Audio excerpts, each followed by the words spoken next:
Hello, everyone, and welcome back to the Educated Clone Snap channel. How you doing? It's April 1st today. I have no jokes for you guys. The whole channel, actually. Elaborate ruse. We're back to hard.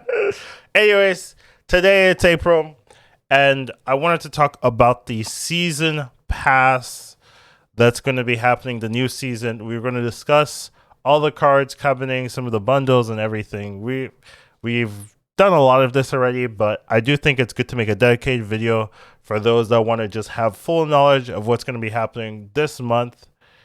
Here you are. Let's get started. So first of all, right, the pass name is Animals Assemble. So it's really just a showcase of some of the animals in the Marvel Universe. I don't really care too much about the lore, but it's cool.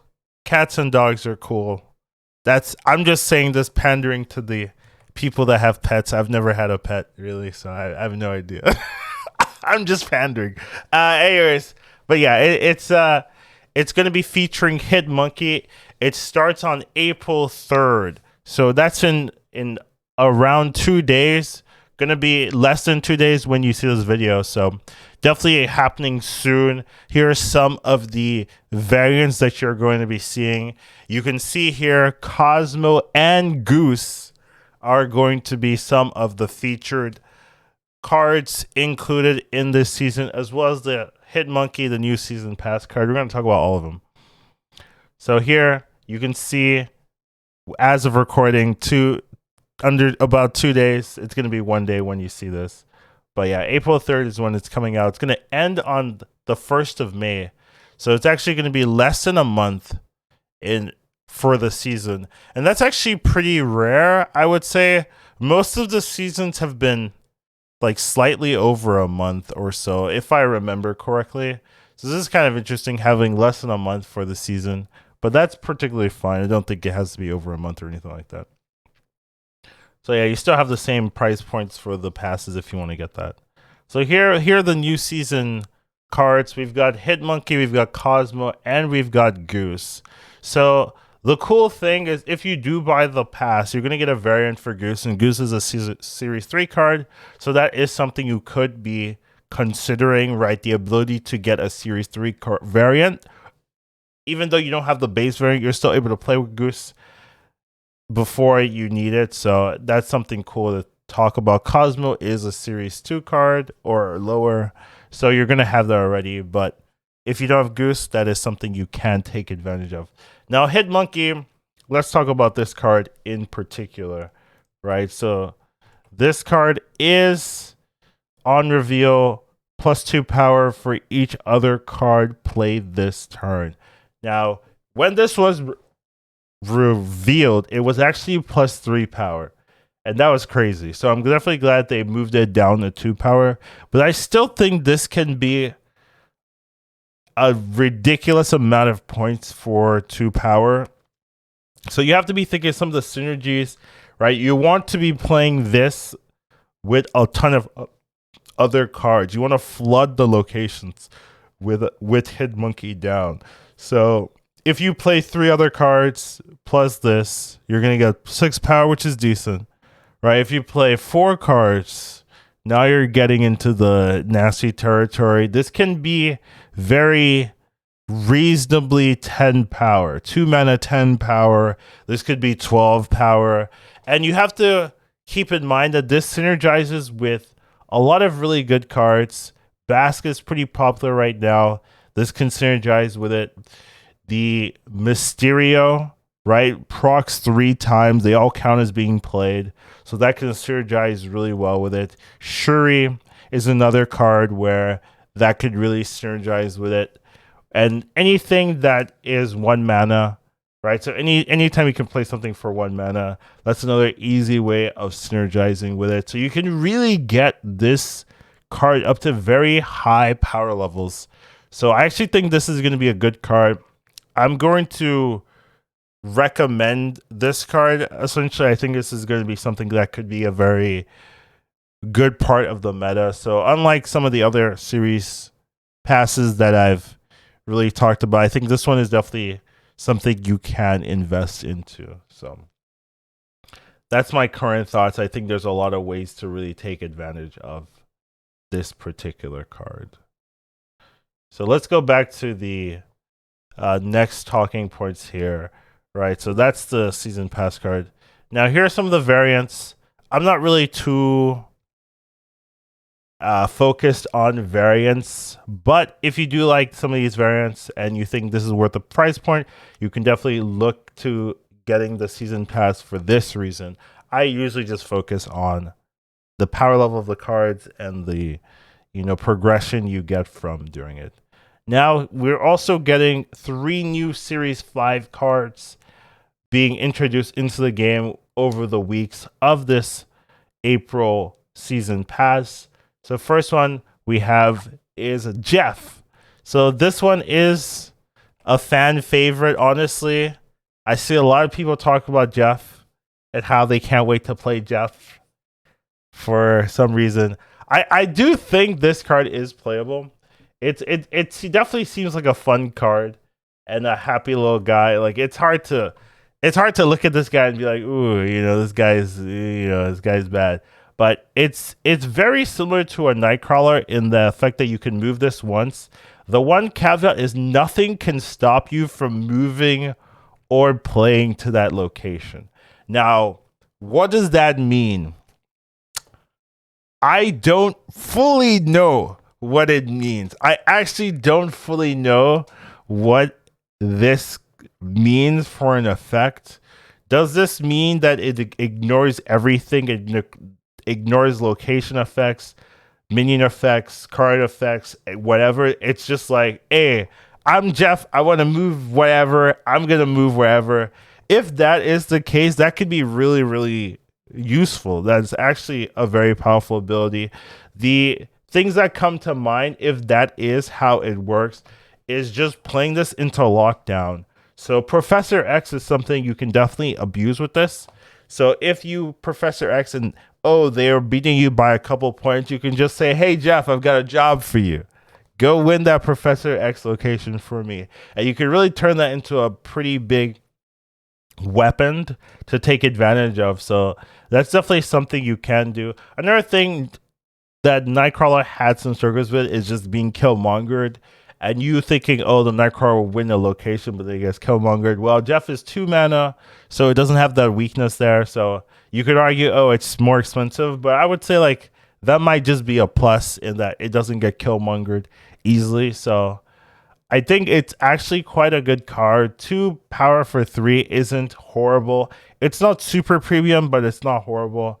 So you can definitely make it work. And I just think the ability of moving just adds that extra difficulty of fully calculating exactly what your opponent is going to do. So these cards I do like because they are confusing and add an extra dimension of thought process that your opponent has to go through to really manufacture a win. So I also think it's pretty good with like Storm and ways you can deny your opponents from playing into a location. So definitely a fan of this card. I think it's going to be playable for sure. All right, now next up, we've got SnowGuard. Now, this card has the least information about it, actually. You would think that even though it's coming out this month, we would know everything about these cards, right? Like that's what I would think, right? There's a card coming out this month. Let me as Second Dinner post all the information for the players so that they can really figure out whether they want to play this card or not. And it's been somewhat difficult to find information about this card. I will say, like, the YouTube chat has probably been the most helpful out of anything, even like specifically looking for information about this card. The YouTube chat has been more helpful than that to really figuring out what this card does. So let's talk about it. While this is in your hand, this transforms each turn into a hawk or a bear. So the interesting thing is that the hawk and the bear, like, so this is not fully confirmed, but this is like to the best of my information. As the information changes, I'll try to like update it in the comments or whatever if it changes. But for the best of my information, the hawk and the bear are not 1 power or 1 energy, they actually have different energies and different powers. So if you don't play this the turn you get it, or you in your hand, it's going to become something a little bit more expensive, and it's also going to have a little bit different ability. So this, I wouldn't look at this as a 1-power card. If you're going to be playing this, you're probably going to be playing this for either the Hawk ability or the Bear ability. So that's something you have to keep in mind when you are running this type of deck list, okay? And theoretically, the Hawk is a 3/4, all right, with the ability to ignore locations on the next turn. And then the Bear is a 5/3, so 5 energy, 3 power, but it triggers that the location you play the Bear on, it triggers that ability. So I wonder if I can get here we go. Maybe I can find a Reddit comment actually. Give me a second here. So I just kind of wanted to showcase here. Not this in particular. Yeah, showcase here. So here's another way of looking at it, right? It ignores all ability locations for the next turn. So that is a weird thing. It's not going to be a 1/2, right? So it looks like a 1/2 here. It's not going to be a 1/2, but it ignores all ability locations next turn. That is definitely a unique card, right? Like that is not something that you see or that any card really has to ignore a location for 1 turn. And it's interesting because you get this on turn 3, right? So it costs 3 mana. So you could play it on turn 3, theoretically. And if you do, a lot of locations trigger on turn 4, right? They'll move to the right, or they'll give you draws, or they'll destroy on turn 4. So this could be a way of really mitigating that. Now, the thing is, your opponent's going to know that this came down on 3 and that turn 4 ability is not going to trigger. But if they were really playing into that effect, this could really be something that could mess them up.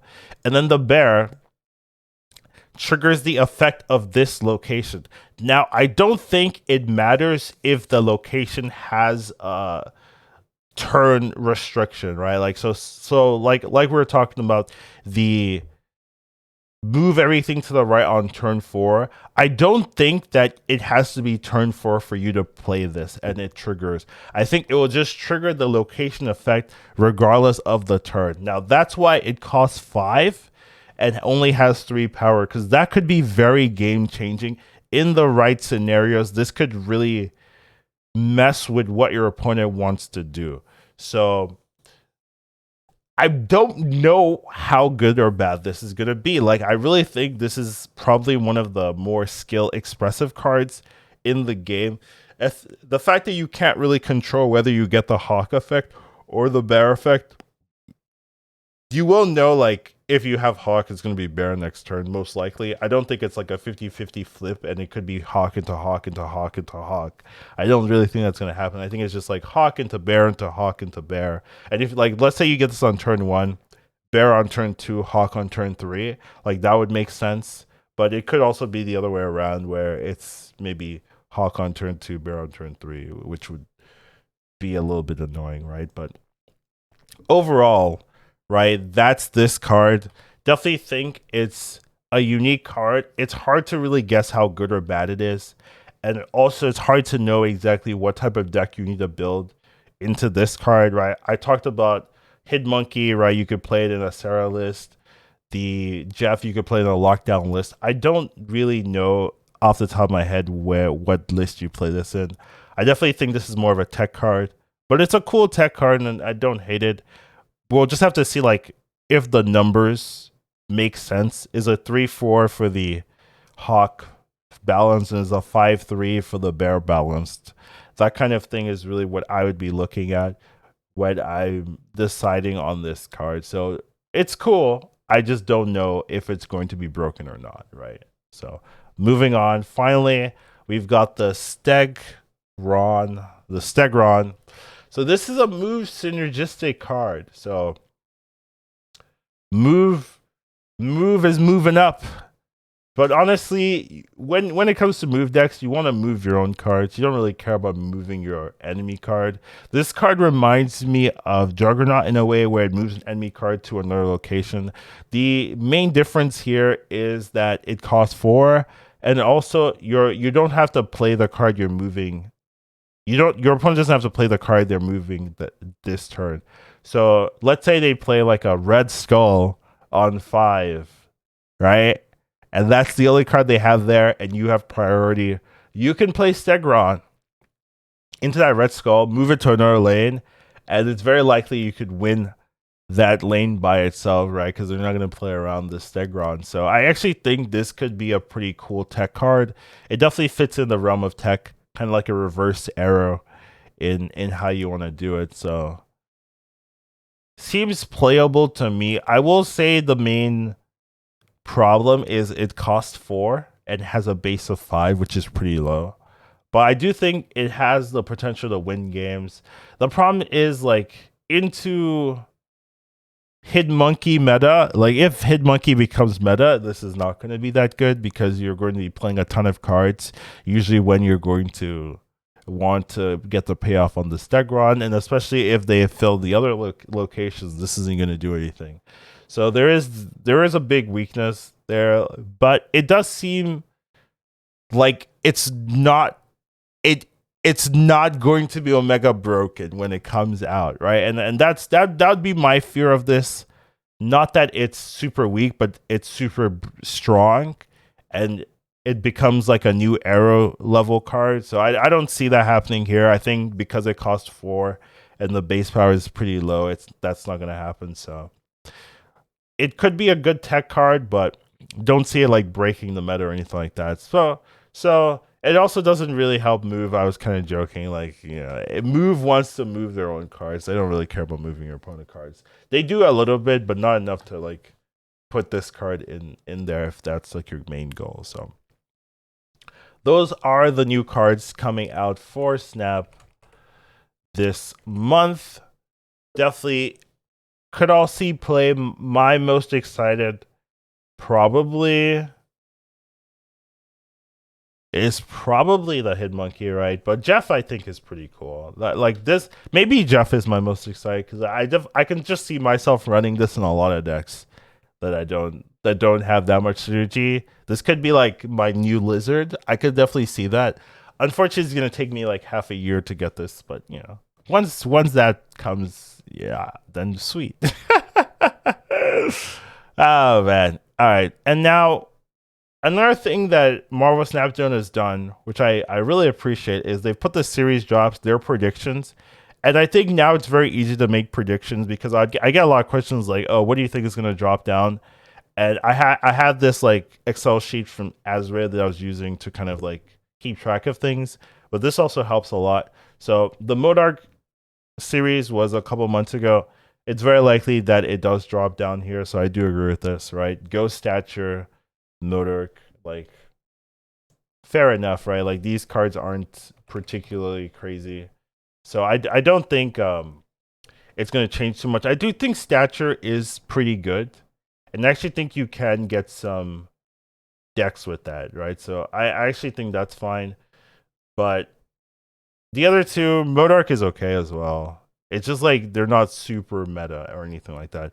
The most interesting thing is the series 4 to 3. I think Basque is very playable and very strong. I think this is a really good card. So this one I'm excited for. I don't have Basque myself. Shuri, of course, has been dominating the meta so far. So I definitely think this could also be a really, very good pickup if it doesn't get nerfed. Right? If it does get nerfed, we're gonna have to see based on the nerfs. But you know, Thanos is still pretty strong, so I'm not even too worried. Super Skull, I think, in metas where ongoing is very powerful, this is a pretty viable card. So definitely think you can see Super Skull be a pretty nice tech option anytime the meta like leans into more ongoing things. Valkyrie is just pretty solid.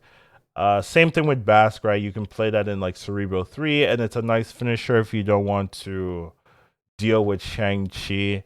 This could be a nice counter for armor lanes, right? If you can't Shang-Chi, you can Valkyrie instead.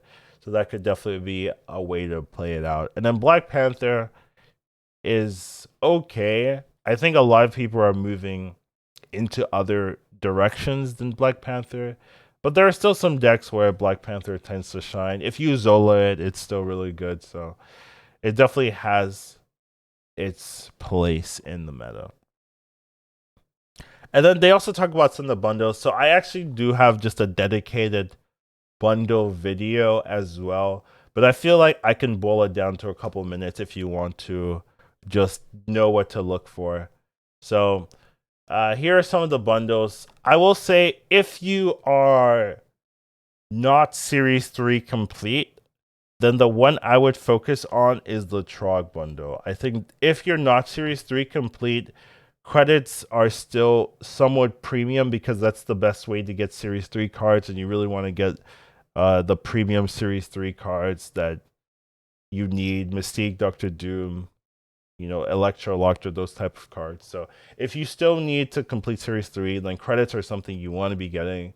And this one gives you a good amount of collector's tokens as well. So it's a pretty nice one. Now, if you are Series 3 complete, then overall, the math hasn't really changed for you. So Token Tuesdays, tokens are still going to be best for you because credits don't give you as much, even as much in terms of progression as if you were not Series 3 complete. So if you are Series 3 complete, then these Token Tuesday bundles are still good, as well as the tokens.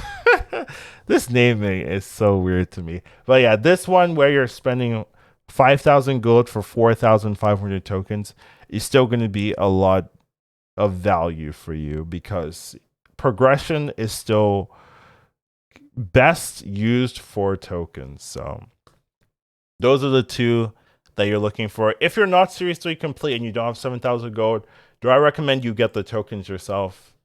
Not really, because I would say if you can't get this Trog bundle and you're not Series 3 complete, then just try to save up until you can afford one of these type of bundles. I wouldn't just spend your money on just tokens because the credits are important for you. You want to be getting your Series 3 cards, so I wouldn't just spend fully on tokens. So that's my thoughts there. All right, now they also give you feature locations. So this is nice. I didn't really know about these feature locations until, I looked at this page. So, it's really cool to have that here as well. So this is going to be on Wednesdays, April 12th, April 26th. It's only 2 feature locations for the month, which is a little bit sad. They used to do 4, right? 4 a season. So they're kind of getting a little bit lazy, in my opinion, a little laxed. Maybe they didn't know what to do for animals, right? But Pet Mansion, this turn, all cards must be played here. So this one's not going to be too bad because it has to be turn 1, 2, 3. So it's not like the one where you have to do it on turn 5, which is pretty important. This one's just turn 1, 2, 3. So I don't think it's going to be super, super bad. And then the Sandman, cards with abilities can't be played here. The Sandbar. This one is weird, right? Like, cause I'm pretty sure you can still like move into it. So I'm pretty sure Nightcrawler can still hit that. Doctor Doom. Well, Doctor Doom's summoning minions with no ability, so I guess that one doesn't matter. But it's another kind of lockdown location because most cards have abilities, right? So this one could be really annoying, honestly. I think this one could be really annoying, so